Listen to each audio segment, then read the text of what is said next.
તો રાજ્યમાં કમોસમી વરસાદની સિઝન યથાવત છે। 8મી મે સુધીમાં કેટલાક ભાગોમાં વરસાદ વરસી શકે છે। પ્રી મોન્સૂન એક્ટિવિટીનો વરસાદ થઈ શકે છે। હવામાન નિષ્ણાત અંબાલાલ પટેલે આગાહી કરી છે। 12 થી 14 મેની આસપાસ હવામાનમાં પલટો આવશે। 20 થી 23 મે દરમિયાન આંધી સાથે વરસી શકે છે વરસાદ। દરિયામાં ઊંચા મોજા ઉછળવાની પણ સંભાવનાઓ। તો પ્રી મોન્સૂન એક્ટિવિટીનો વરસાદ થઈ શકે છે। 8મી મે સુધી કેટલાક ભાગોમાં વરસાદ થશે। હવામાન નિષ્ણાત અંબાલાલ પટેલની આ આગાહી છે। પ્રી મોન્સૂન એક્ટિવિટીનો આ વરસાદ રહેશે। 12 થી 14 મેની આસપાસ પણ હવામાનમાં પલટો આવશે અને 20 થી 23 મે દરમિયાન આંધી સાથે વરસાદ વરસી શકે છે।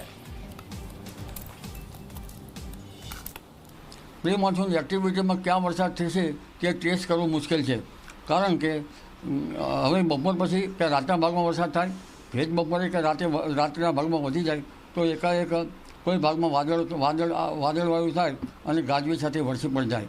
રાજસ્થાનના ભાગમાં તો કરા પડવામાં હતા। તારીખ 8 સુધીમાં હજુ વિવિધ ભાગોમાં વરસાદ થવાની શક્યતા રહે છે। તારીખ 12 મે સુધીમાં ગરમી વધવાની શક્યતા રહે છે। 12 મેમાં પણ ઉત્તર ભારતના હવામાનમાં પલટો આવશે। કદાચ તે રાજસ્થાનના ભાગો સુધીમાં પલટો આવી શકે, એટલે 12 મે સુધીમાં મધ્ય ગુજરાતના ભાગોમાં મહત્તમ ઉષ્ણતામાન વધી શકે અને ધીરે ધીરે 11 થી 20 મેમાં મહત્તમ ઉષ્ણતામાન 44-45 ડિગ્રી સેલ્સિયસ જેવું થઈ જવાની શક્યતા રહે।